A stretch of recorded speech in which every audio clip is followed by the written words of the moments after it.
The water leaving the Three Gorges Dam right now has to end somewhere.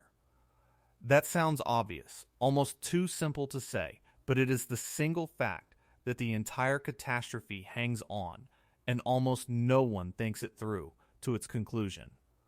Water is not destroyed when it passes through the gates of a dam. It does not evaporate on the way down or vanish into the ground.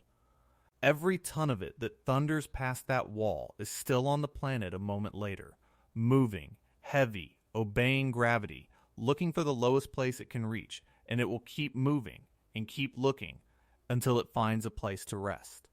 And in a great flood, when the dam is releasing at rates that dwarf the flow of most rivers on Earth, the terrible question is not how fast the water leaves the dam. It is where all of that water is supposed to go. Because when you actually trace the river below the dam, mile by mile, all the way to the distant sea, and you look honestly at what is waiting there to receive tens of billions of tons of released water, you discover something that the calm, official language never admits. There is no safe place for it to end up. Not one. Every possible destination for that water is either already full, already inhabited, or already someone's home, and the water is coming anyway. This is what it means to say the dam is releasing at a rate that has no safe downstream endpoint. It does not mean the water disappears into some engineered void. It means the opposite. It means that every drop of it must arrive, physically, at some real place on the map where real people live, and that during a great flood, there is no such place that can take it without something being lost. The river channel that is supposed to carry it to the sea is already brimming. The Great Lakes that once soaked up the floods have been shrunk to a fraction of their old size. The special basins built to absorb the overflow can only do their job by being deliberately drowned, with the farms and villages inside them sacrificed on purpose. And the sea at the very bottom of it all, the final endpoint, the place where the river is meant to empty and be done, does not always cooperate because the tide pushes back. So the water released from the dam does not flow to safety. It flows into a system that is already at its limit everywhere at once, and the only remaining question, the one the authorities are actually deciding when they open or close those gates, is not whether the water will do damage, but where and to whom. To grasp why this is a genuine trap and not just a difficult problem, you have to sit with the strange, unforgiving physics of water in bulk, because water does not behave like the abstractions we use to manage it. Water cannot be compressed. You cannot squeeze a flood into a smaller space to make it fit, the way you might compress air or crush trash. A cubic meter of water is a cubic meter of water, and tens of billions of them take up exactly the room that tens of billions of them take up, no less, no matter how badly you need them to occupy less. Water cannot be destroyed, either, not on any timescale or by any means available in a flood. It does not burn, it does not vanish, it does not meaningfully drain into already saturated ground. And water cannot be made to flow uphill or to wait politely in the air. It can only do one of two things. It can be stored, held in some container, a reservoir, a lake, a basin, until there is somewhere for it to go. Or it can be moved, sent flowing downhill toward the sea. That is the entire menu. Store it or move it. And the whole horror of the Great Flood is that during the worst of it. Both options run out at the same time. The storage is full, every reservoir and lake and basin brimming to its limit, so there is nowhere left to hold it. And the moving is blocked, because the channel to the sea is already carrying all it can, and the tide is pushing back at the bottom, so there is nowhere left to send it. When storage is full and movement is blocked, and the water can be neither compressed nor destroyed, The water simply goes where gravity takes it, out and over and through, into whatever low place it can reach, and there is no engineering and no authority on earth that can make it do otherwise. This is the iron floor beneath the whole situation. The water is real, it is conserved, it cannot be shrunk or erased, and in the great flood there is neither room to store it nor a clear path to move it, and so it must, by the laws of physics themselves, end up somewhere it is not wanted. So let us follow the water. Let us trace it from the gates of the dam all the way down the length of the lower Yangtze to the sea. And look at each place it is supposed to go, and ask honestly whether that place can take it. Because by the time we reach the ocean, you will understand that the phrase no safe downstream endpoint is not hyperbole and not doom-mongering. It is a plain description of the geography of the most crowded, most flood-prone river valley on Earth. A place where 300 million people live in the path of a river that runs, in many places, higher than the roofs of their houses, held back by walls of earth, waiting for the water that is, right now, pouring past a wall of concrete far upstream and beginning its long journey down toward them. The water has to end somewhere. Let us find out where. Before we trace the water, picture one of the people waiting at the end of its journey, because the abstraction of endpoints becomes something else entirely when it has a face.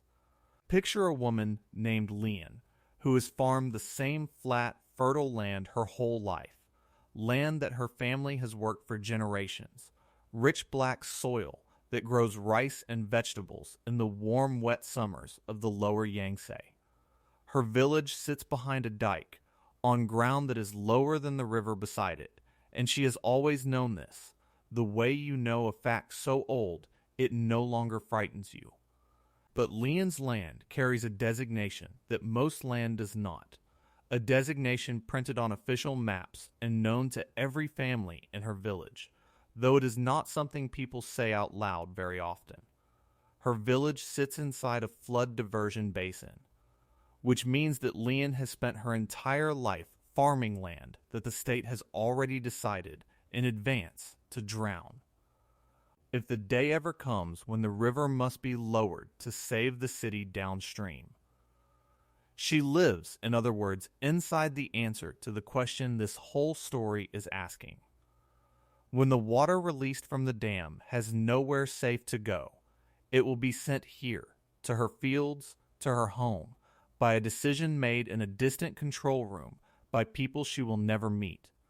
And the water will pour in through gaps opened deliberately in her dike, and everything she has will become, for weeks, the bottom of a temporary sea. She has always known this. Her parents knew it.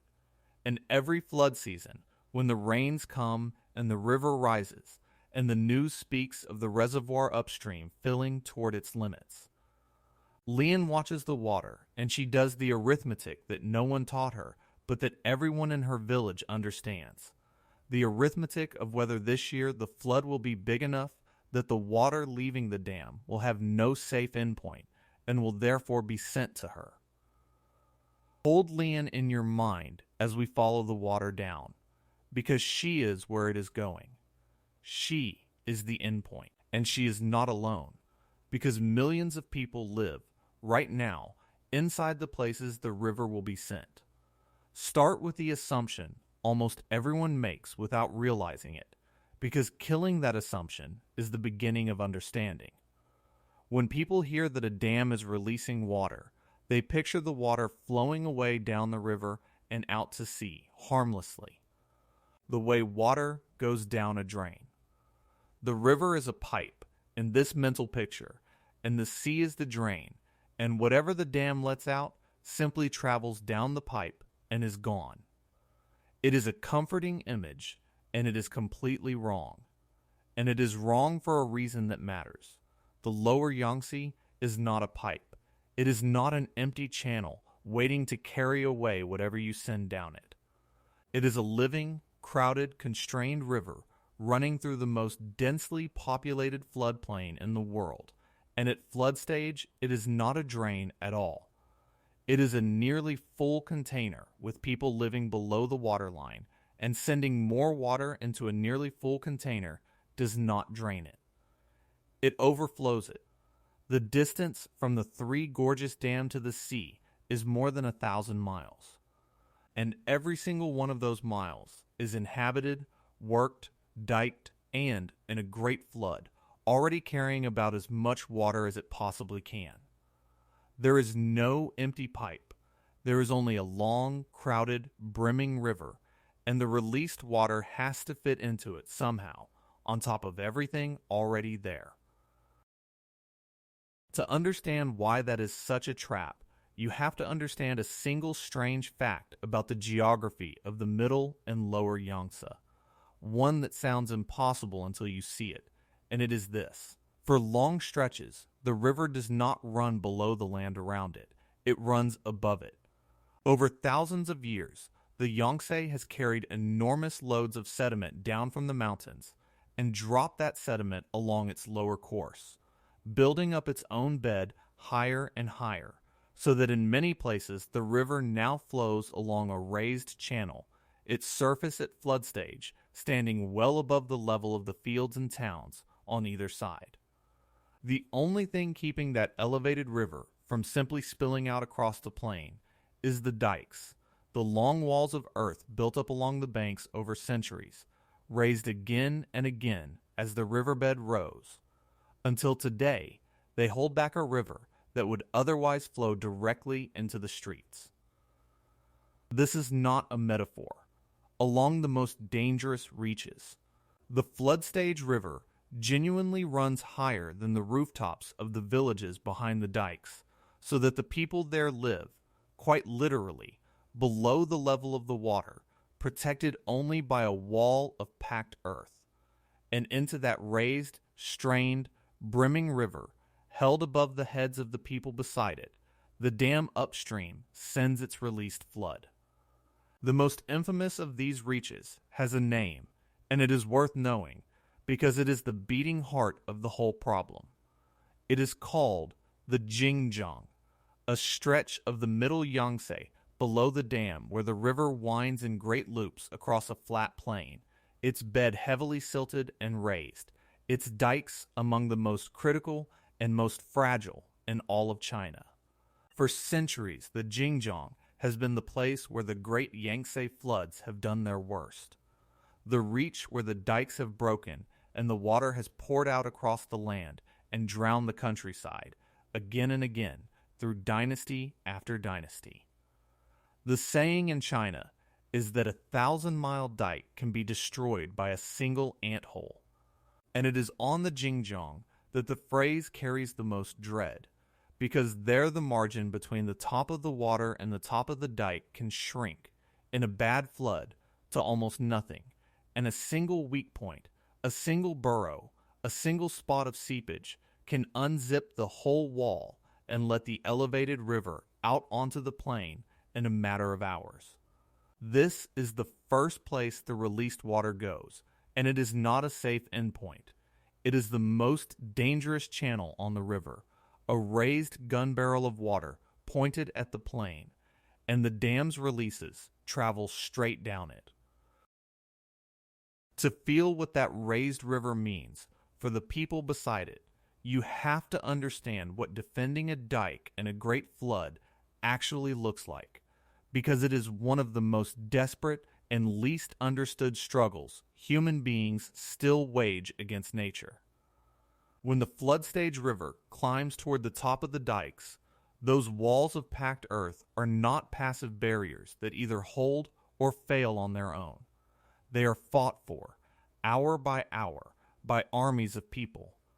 In the great floods of the past, the dikes of the middle Yangtze have been held only by the labor of millions. Soldiers and villagers and workers mobilized in vast numbers to patrol the walls day and night, hunting for the first signs of failure. And the signs they hunt for are terrifyingly small. A patch of damp appearing on the dry, landward face of the dike, where water is beginning to work its way through.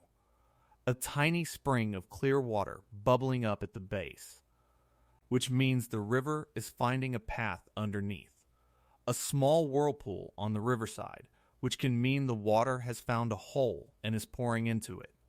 These are the ant holes of the old saying, the pinpoint failures that can unzip a 1,000-mile wall, and finding them in time, in the dark, in the rain, along hundreds of miles of dike, is the difference between a wall that holds and a village that drowns. When a weak point is found, the fight is primal, thousands of sandbags hauled and stacked, earth piled, sometimes people forming human walls, laboring through the night against water that presses with the weight of a raised sea. This is what stands between the released flood and the plain in the most dangerous reaches. Not concrete, not certainty, but exhausted human beings walking the walls in the rain, looking for the first small sign that the river is winning. And the water the dam releases raises the river against those walls, and lengthens the nights, and multiplies the places where a single ant hole can end everything. But the Yangtze, in its natural state, had a defense against exactly this. And understanding what has happened to that defense is the key to the whole crisis. The river was once flanked by enormous lakes, great shallow inland seas of fresh water that acted as the floodplain's shock absorbers. When the river rose, it spilled naturally into these lakes, and they swelled, absorbing the excess, holding it, shaving the peak off the flood, and then slowly releasing it back as the river fell. The two greatest of these were Dongting Lake and Poyang Lake, and in their prime, they were vast, able to swallow staggering volumes of floodwater and buffer the whole river system against the worst of the surges. They were the natural endpoint for the overflow, the sponges that made the crowded valley survivable, the places where the extra water could go and do no harm. If those lakes were still at their full historical size, the story of the dam's releases would be a far less frightening one, because there would be somewhere for the water to rest. But the lakes are dying, shrinking, being strangled, and this is one of the most important and least appreciated facts about the modern Yangtze. Over the past century, and with brutal acceleration in recent decades, the great flood lakes have been dramatically reduced. Farmers reclaimed their shallow margins for cropland, walling off sections and pumping them dry to make fields, nibbling away at the lakes year after year until they were a shadow of their former extent. Sediment, the same relentless silt the river carries, filled in their bottoms, making them shallower and smaller. Dongting Lake, once one of the largest freshwater lakes in the country, has lost an enormous fraction of its flood-holding capacity to reclamation and silt. Poyang Lake, the largest, has become so volatile that it swings between vast summer floods and near-total dry season collapse, its behavior increasingly extreme. The shock absorbers, in other words, have been largely dismantled, precisely as the demands on them have grown. The natural endpoints for the floodwater, the lakes that were supposed to soak up the surge, have been shrunk to a fraction of the size they need to be, and so the water the dam releases arrives at a plain whose great sponges have been wrung half dry and paved over, with nowhere near the room they once had to receive it. The defense has been dismantled just as the attack has intensified. The Great Flood of 2020 showed exactly how far that dismantling has gone, and it is worth dwelling on, because it is the most recent full dress rehearsal of the whole system under stress. That summer, as the rains hammered the basin and the river rose, Poyang Lake swelled to levels beyond anything in its modern record, climbing past marks that had stood for decades. Spreading far beyond its normal bounds and pressing against the dikes that ring it, so that the very lake that is supposed to absorb the flood became itself a flood emergency, its own walls in danger of failing, its own surrounding communities under threat of inundation. Dongting Lake told a similar story, swollen and straining. Think about what that means. The buffers did not calmly soak up the surge the way the old, larger lakes once could. They filled to breaking and became hazards in their own right. Their dikes, now another set of walls that had to be defended. Their capacity so reduced by a century of reclamation and silt that a great flood does not fill them with room to spare, but overwhelms them entirely. A shock absorber that has been shrunk far enough stops being a shock absorber and becomes just one more thing that can break. And that is what the lakes have become. Not the deep reserves of empty space that once made the valley survivable, but shallow, shrunken, overstressed basins that a great flood fills to the top and beyond, offering the released water not a safe resting place, but merely a brief, crowded pause before it must move on, or before the lake's own walls give way. The endpoint that nature provided has been so degraded that in the worst floods it is barely an endpoint at all. So if the channel is a raised barrel already brimming, and the lakes that were meant to absorb the overflow have been shrunk to a fraction of their capacity, where does the water go when the flood is too big for what remains? And here we arrive at the darkest and most revealing part of the entire system, the part that proves, beyond any argument, that there is no safe endpoint. Because it is the endpoint the authorities built for exactly the moment when no safe endpoint exists. They built places to drown on purpose. Scattered across the lower Yangtze floodplain are designated zones known as flood diversion or flood detention basins, large areas of farmland and villages that exist in the official plan to be deliberately flooded. The idea is brutally simple and, in its own terrible logic, sound. When the flood is so great that the dikes protecting the major cities are about to fail, the authorities open or blow controlled gaps in the dikes of a diversion basin instead, letting the floodwater pour into that chosen area, drowning its fields and its homes on purpose, in order to lower the river enough to save the city downstream. It is a sacrifice, formalized, mapped, and planned in advance, a decision made in cold blood that when the water has nowhere safe to go, it will be sent to a place chosen to receive it, and the people who live in that place will lose everything so that the people in the city will not. This is not a hypothetical or a contingency that has never been used.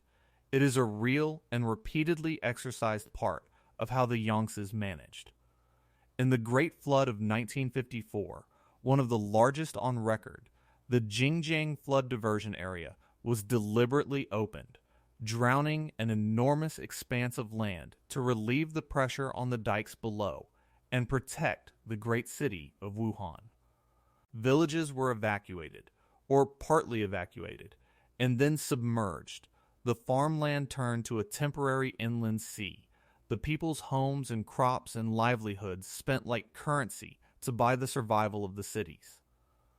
The diversion basins remain designated and ready today, their populations living with the knowledge, spoken or unspoken, that they inhabit the places the river will be sent when the choice must be made, that they are, in effect, the human shock absorbers who have replaced the shrunken lakes.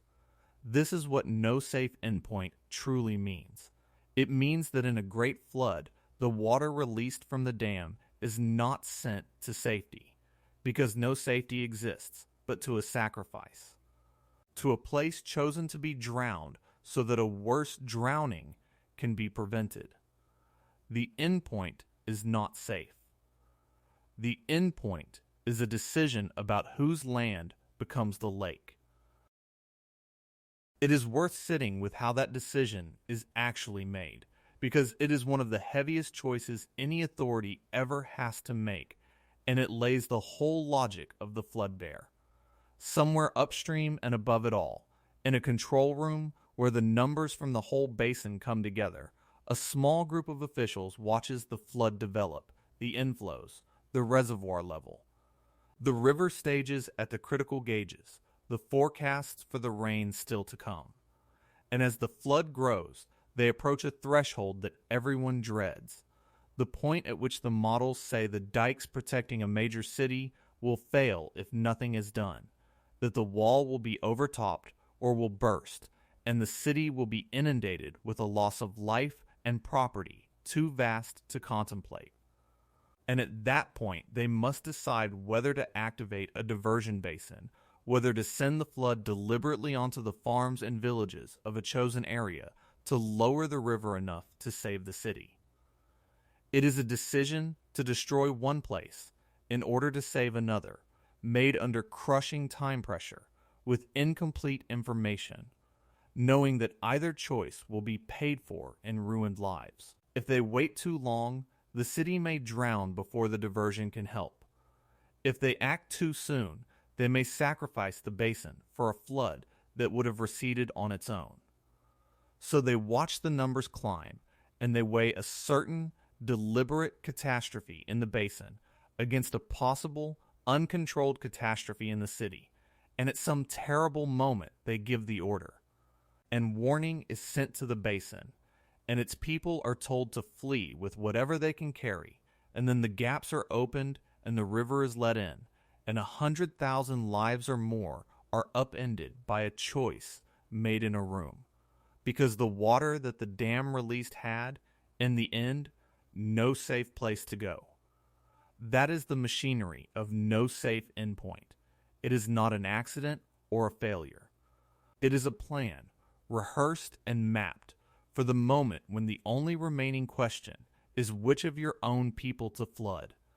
And there is a quiet, unspoken contract underneath it all that makes the whole thing even harder to sit with. The people who live in the diversion basins are, in a sense, holding their land in trust for the river. Farming ground that they know may be taken from them at any flood season, living under a designation that marks them as the ones who will be sacrificed first.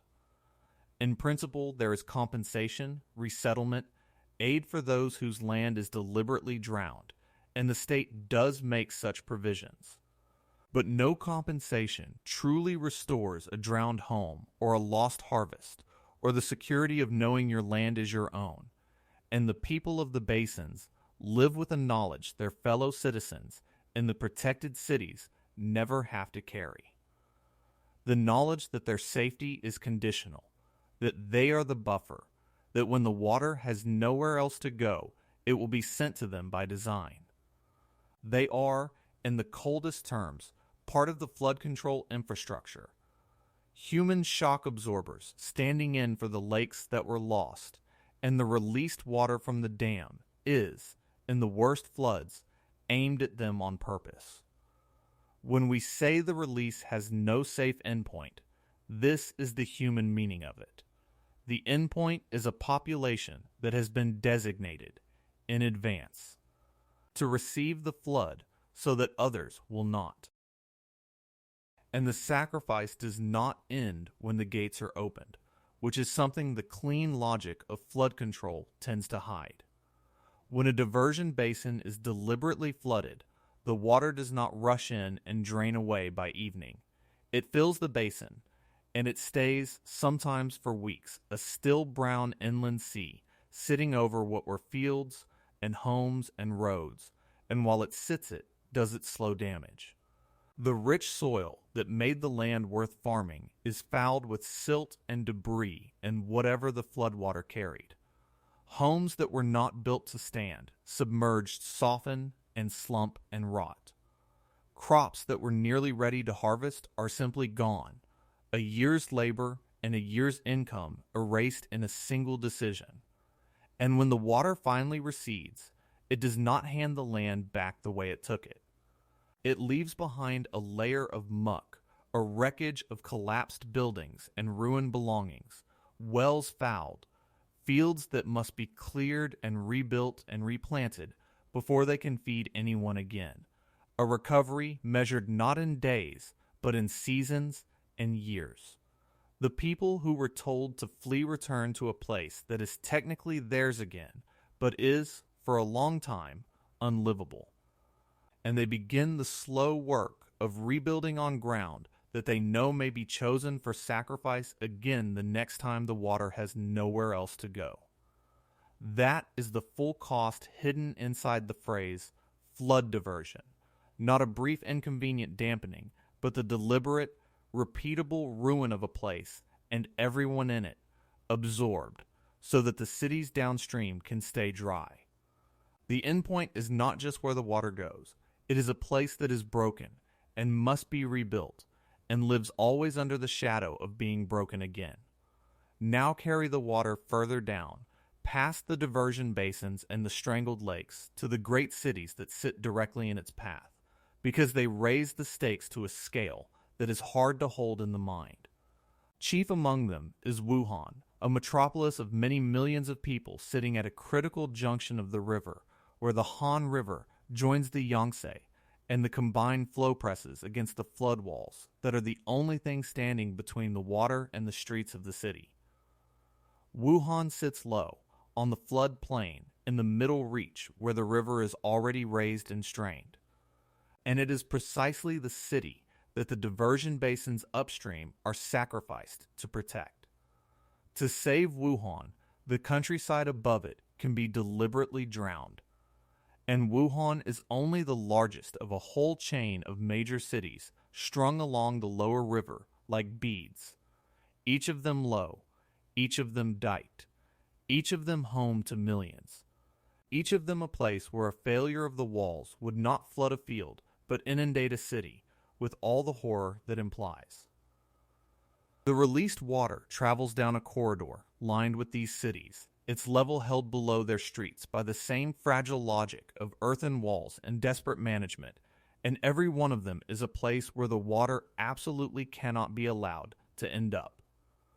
Which is another way of saying that the list of places the water can safely go grows shorter with every city it passes. Stand in a city like Wuhan during a great flood, and the abstraction of it all falls away, replaced by something you can see and hear. Imagine a family there, in an apartment not far from the river, going about the strange routine of a flood season in a great city. From the elevated walkways along the bank, people can look out and see the river running high and brown and fast. And on a bad year, they can see something that stops the breath, which is that the surface of the river is higher than the ground they are standing on, higher than the streets behind them, held back by the flood wall at their feet. Children are lifted up to look and then pulled back. The father checks the news each night for the reservoir level upstream and the forecast for the rain. Doing the same arithmetic that Leon does in her basin, though from the other side of it, the side that is protected precisely because places like Leon's will be sacrificed first. The family knows, without quite letting themselves think it, that the dry floor they sleep on is a gift of the walls and the management and the sacrifice zones upstream. That the water pressing against the flood wall a few streets away is being kept out of their home by an apparatus of dikes and decisions that is held so far and must simply keep holding. And they know, too, that if it ever did not hold, if the wall were ever overtopped or breached in the heart of the city, the water would not spread thinly across a field, but would pour into streets and basements and subway tunnels and ground floor apartments, into a dense vertical city utterly unprepared to become the bottom of a lake. That is why the cities cannot be the endpoint. Not because the water could not physically reach them, but because when floodwater reaches a packed modern metropolis, the scale of the catastrophe leaps to something no one can accept, and so the whole system is bent, at whatever cost upstream, to keep the water out of exactly these places, which means keeping it in some other place instead. And then, at last, the water reaches the bottom of the river, the delta, where the Yangtze finally meets the sea near Shanghai, and here you would think, surely, The trap must open. Surely at the ocean, the water finally finds its safe endpoint, an entire sea to disappear into. But the delta has its own cruelty, and it is the last twist in the story. Because the sea is not a passive drain that simply accepts whatever the river brings. The sea has tides, and twice a day the tide rises and pushes back up into the mouth of the river, raising the water level in the delta, slowing and even reversing the river's flow near its mouth, backing the water up. When a great flood coming down the river coincides with a high tide pushing up from the sea, the two meet in the delta, and the water has nowhere to go, the river unable to empty, because the ocean is, for those hours, pushing the wrong way, and the delta, low and flat and utterly packed with people and industry, and one of the largest cities on Earth, is exactly where a backed-up flood does the most damage. Add to this that the sea itself is rising, slowly but relentlessly. As the climate warms, lifting the baseline against which the river must empty, making the tidal pushback reach a little higher and a little further inland with each passing decade. The final endpoint, the ocean that was supposed to receive it all, is itself contested ground, a place where the tide and the flood fight for the same space, and the water released from the dam, having run the entire gauntlet of the raised channel and the strangled lakes and the sacrifice basins and the diked cities, arrives at a sea that will not always let it in. And it is worth pausing on just how much sits at that final endpoint, because the delta is not a remote marshland where an overflow would be quietly absorbed. It is one of the most valuable and densely developed pieces of ground on the planet, home to Shanghai and a constellation of other great cities, a low, flat expanse packed with tens of millions of people and a staggering concentration of industry, ports, and wealth, much of it built barely above the level of the sea and the river. This is the place where the whole 1,000-mile flood finally has to make its exit, and it is precisely the place least able to tolerate a failure of that exit. Because a flood that backs up into the delta does not spread across empty fields, but into subways and basements and the ground floors of a modern megacity, into the machinery of an economy that matters to the entire world.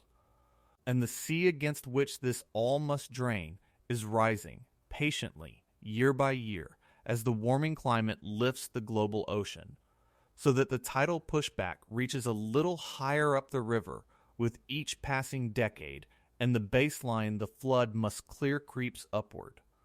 The delta, in other words, is a place where the stakes are astronomically high, the elevation is razor thin, and the exit is slowly being pinched shut from below by the rising sea. It is the endpoint of endpoints, and it is no safer than any of the places above it, only more expensive to lose. The water that leaves the dam is aimed, ultimately, at this, the crowded seam where the greatest river in Asia meets a rising ocean, and asked to squeeze through in the hours when the tide allows. And the margin by which it succeeds or fails grows thinner every year, and there is a further cruelty hidden in the shape of the river, which is that the dam's release is never the only water in the channel, and often not even most of it. The Three Gorges Dam sits on the upper Yanks, but below it the river is fed by a vast network of tributaries, draining an enormous additional territory. Great rivers in their own right that pour into the Yangtze all along its middle and lower course. The Han River joins at Wuhan, adding the runoff of its own huge basin. Rivers feed in from the lake systems and from the hills on either side, and all of these tributaries respond to the same regional rains that drive the main flood. So that when the great weather system parks over central China and dumps its rain across the whole basin, every one of these rivers rises at once, pouring its own flood into the Yangtze downstream of the dam, water the dam has no control over at all. This is the part that people who imagine the dam as a master switch for the river never grasp. The dam governs only the water that passes through it. The flow from the upper basin and below it lies an entire second flood, generated by the rains falling on the lower two-thirds of the watershed, arriving through dozens of tributaries the dam cannot touch. So the released water from the dam does not travel down an otherwise quiet river. It merges into a channel already swollen by the independent floods of the lower basin, adding its enormous volume on top of water that was already near the limit without it. The dam can hold back the upper flood for a time, and that genuinely helps, shaving the upstream contribution off the peak. But it cannot hold back the rain falling on the lower river, the tributary surges, the local runoff. And when its own release finally must come, it comes down onto a river that the rest of the storm has already filled. The endpoint problem is not only that the destinations are full, it is that the released water is joining a flood already in progress, one the dam never controlled, swelling a channel that was already searching, on its own, for somewhere to overflow. Trace it all then from top to bottom, and the shape of the trap becomes undeniable. The released water leaves the dam and enters a raised channel already brimming and held above the plain. It looks for the lakes that once absorbed the floods and finds them shrunk to a fraction of their old capacity. It reaches the point where the flood is too great and is met not by a safe reservoir, but by a sacrifice basin, a place chosen to be drowned. It flows down a corridor of great cities, each of which it cannot be allowed to reach, and it arrives, finally, at a sea that pushes back against it with the tide. At no point in that entire 1,000-mile journey is there a place that can simply and safely absorb tens of billions of tons of floodwater. There is only a sequence of constrained, inhabited, already strained places, and the management of the flood is nothing more than the management of which of those places suffers, and how much. That is what it means for the release to have no safe downstream endpoint. The water does not go somewhere safe. It goes somewhere, always somewhere real, and the somewhere is always someone's home. It helps at this point to remember the sheer size of what we are talking about sending down that gauntlet, because the scale of the release is what turns the endpoint problem from a difficulty into an impossibility. When the dam is forced into a great flood release, it is passing water at rates on the order of tens of thousands of cubic meters every second, and sustaining that for days. So that the total volume sent downstream across a single flood week climbs into the tens of billions of cubic meters. Each of those cubic meters, a full ton of water, enough in total to exceed the entire annual flow of most of the rivers on the planet. Now set that unimaginable quantity against the destinations we have traced. A channel that at flood stage is already brimming and raised above the plain. Lakes so shrunk that a great flood fills them to breaking. Diversion basins that can each hold only so much before they too are full. A tidal delta that will not always drain. And ask the simple question, where in that list of strained and finite places is there room for tens of billions of tons of additional water? The answer is that there is not all at once, not in the great floods, and that is the whole point. The volume being released is on the scale of the river's total annual budget, compressed into days, and the places it must go are inhabited spaces already full of the flood's own local water. It is like trying to pour a swimming pool into a glass that is already overflowing. The mismatch is not marginal, a matter of finding a little more room here or there. It is a mismatch of scale so total that no amount of clever routing can resolve it, only distribute it, deciding which already full place will be made to overflow, and by how much. The bigness of the number is not a separate fact from the endpoint problem. It is the endpoint problem. There is simply more water than there are safe places to put it by an enormous margin, and no wall and no gate and no control room can change that arithmetic. But the deepest cruelty of the situation is the timing, the way all of these constraints tend to reach their limits at the same moment, and this is the part that turns a difficult situation into an impossible one. The dam does not release its great floods on a calm, dry day when the lower river has room to spare. It releases them precisely when the entire region is being drenched. Because the same vast weather system that fills the reservoir upstream is usually dumping rain across the whole lower basin at the same time. So at the very moment the dam is forced to send its enormous releases down the river, the lower river is already swollen with its own local rainfall. The lakes are already filling from their own watersheds. The tributaries are already pouring in their own floods, and the ground is already saturated so that every new drop runs straight off into the channel. The dam's release does not arrive at an empty river with room to receive it. It arrives at a river that is already at its own limit from its own rain and piles on top. This is the simultaneity that makes the endpoint problem lethal. It is not that any single constraint could not on its own be managed. It is that in a great regional flood, they all reach their limits together. The upstream release and the downstream rain and the full lakes and the high tide, all pressing on the same crowded valley in the same terrible days, so that there is no slack anywhere in the entire system to absorb anything. Every buffer is already spent. Every basin is already brimming. And still the water comes.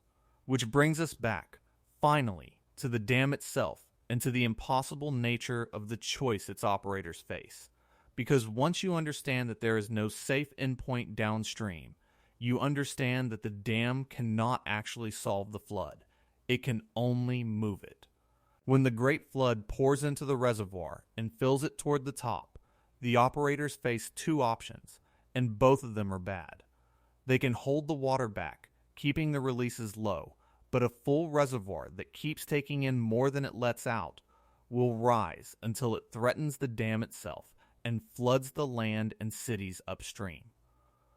And there is a limit past which holding becomes its own catastrophe. Or they can release, opening the gates and sending the flood downstream, but downstream, as we have now seen in full, there is no safe place for it to go. Only the raised channel and the shrunken lakes and the sacrifice basins and the dike cities and the tidal delta, every one of them already at its limit. The dam, in other words, does not make the floodwater disappear. It cannot. All it can do is decide the timing and the routing of an unmanageable quantity of water, holding some back to protect downstream at the cost of rising danger upstream, releasing some to protect upstream at the cost of the plain below. It is a machine for choosing who gets flooded and when and how much. It converts a natural catastrophe that would happen on its own schedule into a managed catastrophe that happens on a human one, and that is a real and valuable thing. A genuine reduction in the total harm. But it is not and can never be the elimination of the harm, because the water is real and it is conserved and it has to end somewhere, and there is nowhere safe for it to end. And beneath all of it, slow and patient and almost impossible to stop, the riverbed itself keeps rising, which means the whole trap tightens a little more with every passing year, in a way that has nothing to do with any single flood. The Yangtze carries sediment, as it always has, and where the river slows, that sediment settles, building the bed upward. In the reaches where the river already runs above the plain behind its dikes, this is a quiet catastrophe unfolding in slow motion, because as the bed rises, the whole river rises with it, and the dikes must be built higher to contain it, and the gap between the elevated water and the land it is held above grows wider, and the consequences of a breach grow worse. A river perched 10 feet above its plane is dangerous. A river perched 20 or 30 feet above its plane, held there by ever higher walls of earth, is a suspended catastrophe, and the sediment works to raise it, grain by grain, flood by flood, decade by decade, indifferent to every effort to stop it. The great dam upstream changes the sediment picture in complex ways, trapping much of the silt in its own reservoir so that less reaches the lower river, which in some places actually scours the bed rather than raising it, and this is genuinely one of the dam's benefits. But the lower basin's own tributaries carry their own sediment, the lakes and channels continue to silt, and the long historical trend of the lower Yangtze has been a river slowly building itself up above its plain, requiring ever taller dikes to hold a flood that, when it escapes, falls from an ever greater height onto the people below. The endpoint problem is not fixed in place.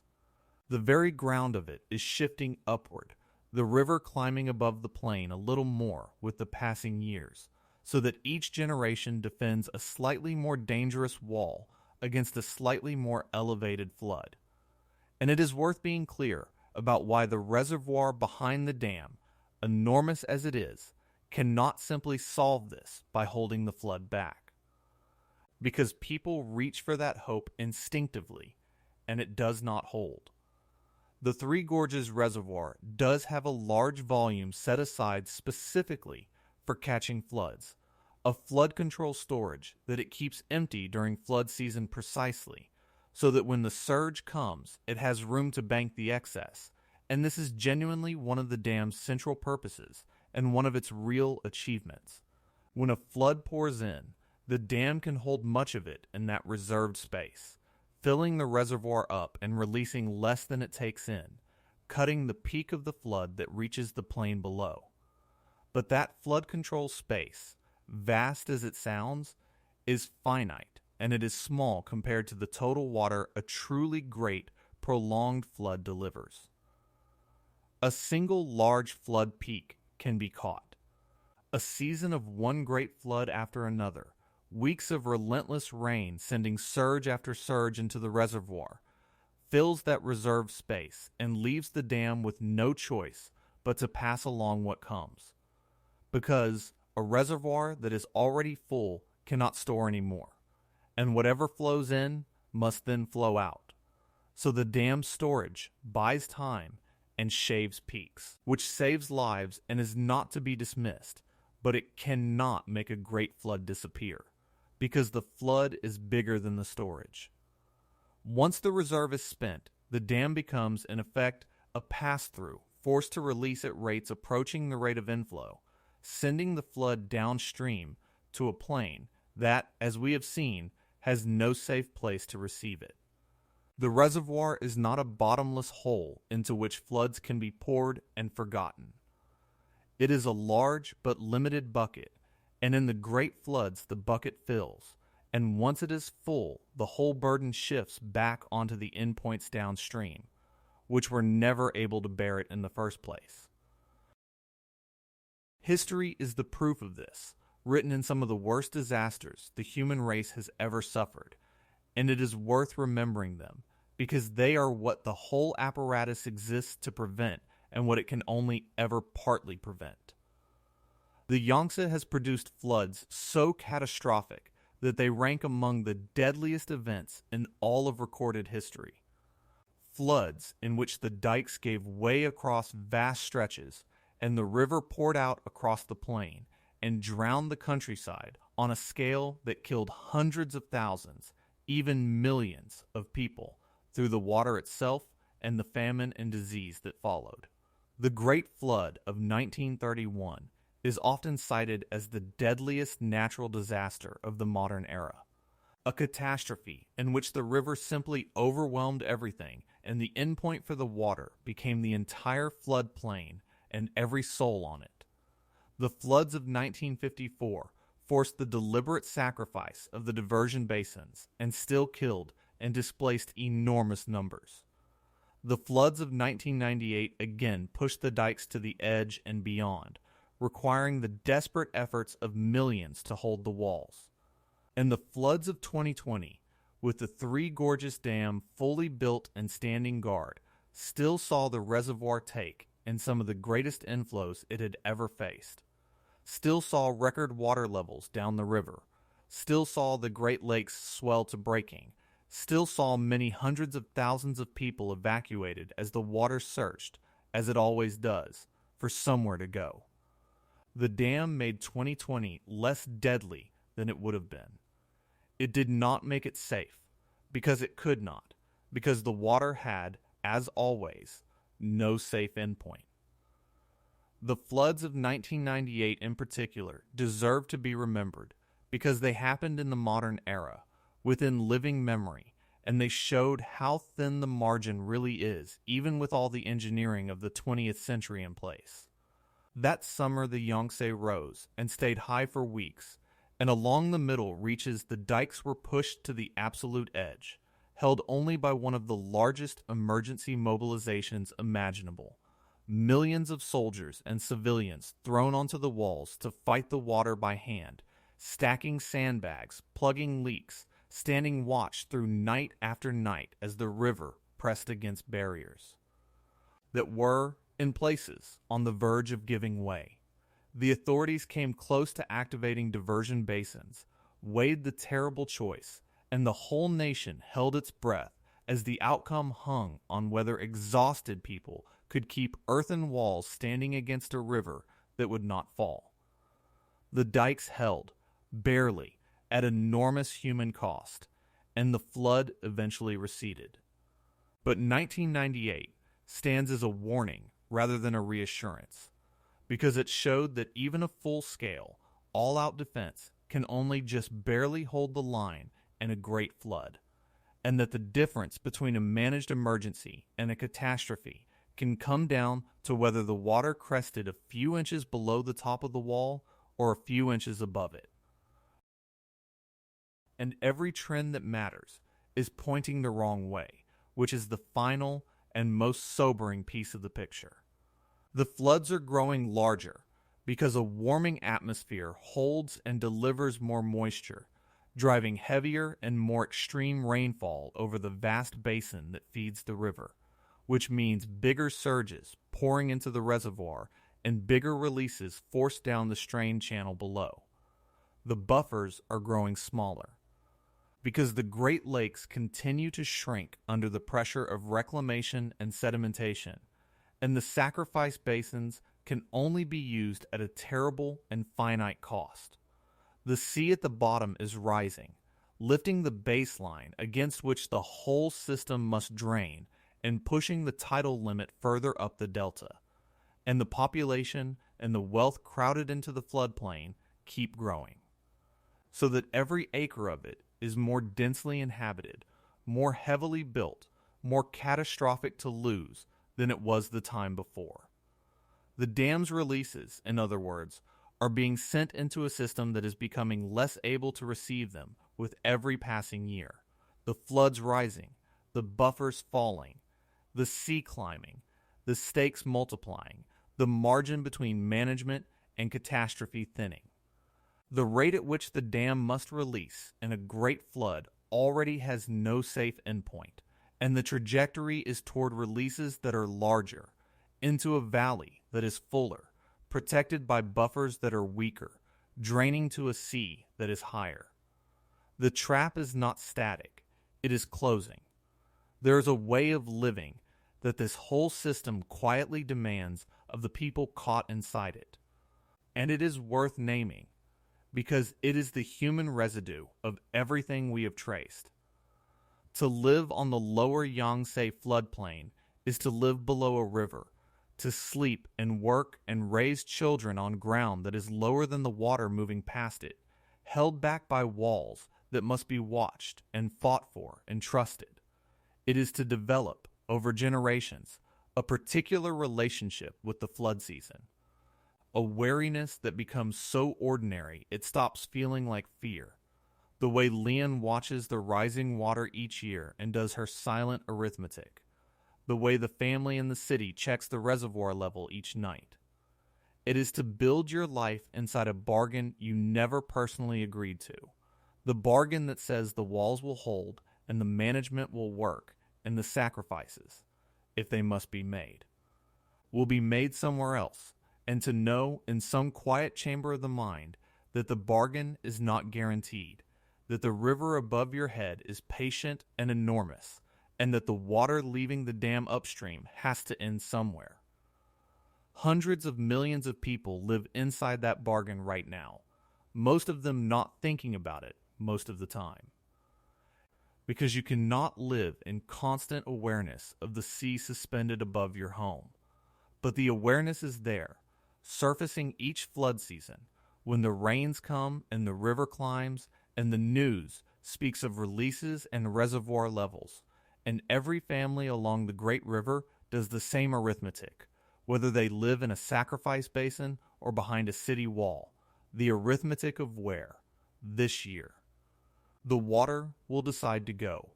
That is the true weight of a release, with no safe endpoint. It is not only tons of water and miles of dike.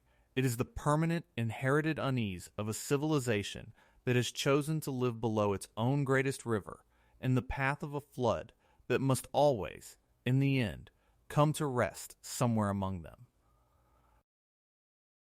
So when you hear that the Three Gorges Dam is releasing water at a rate that has no safe downstream endpoint, do not picture a technical footnote about hydrology. Picture the truth of it. Picture the water leaving the gates right now, tens of thousands of tons a second, and beginning its long journey down a raised river held above the heads of 300 million people. Picture it passing the strangled lakes that can no longer soak it up, arriving at the sacrifice basins where farmland and villages wait to be deliberately drowned, flowing down the corridor of great cities that it cannot be allowed to reach, and pressing at last against a tidal sea that will not always let it out. Picture the operators at the dam, unable to make the water disappear, able only to choose where it goes, holding back to protect the plain until the reservoir threatens the upstream, releasing to protect the upstream until the flood threatens the plain, moving an unmanageable quantity of water from one endangered place to another because there is no safe place to put it down. The water has to end somewhere. It always has to end somewhere. And on the most crowded, most flood-prone river valley on the face of the earth, in the great floods that are coming larger and more often, there is no somewhere left that is safe. Only a long list of places that can be sacrificed in some order, and a wall of concrete far upstream deciding, right now, in whose fields and whose streets and whose homes the water it is releasing will finally, unstoppably, come to rest.